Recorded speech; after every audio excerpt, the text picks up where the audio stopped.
वो शख्स दुनिया का सबसे बड़ा बेवकूफ है जो अपनी औलाद से उम्मीदें लगा के रखे। ये जो अपना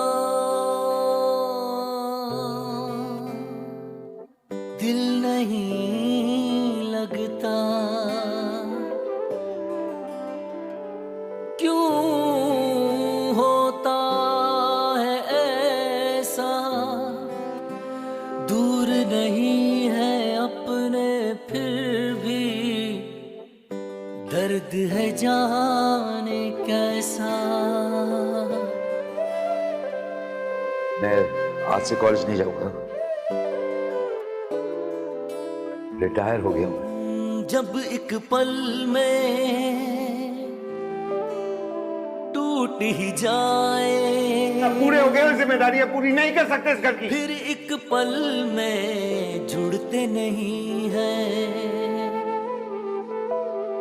ये रिश्ते भी।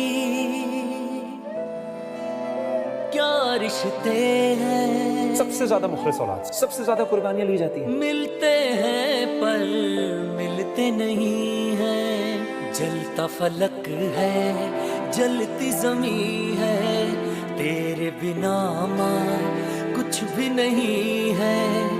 ओ माँ मुझको झुलाओ ना झूला रे, माँ मुझको झुलाओ ना झूला, जरा हौले हिलाओ माँ झूला रे।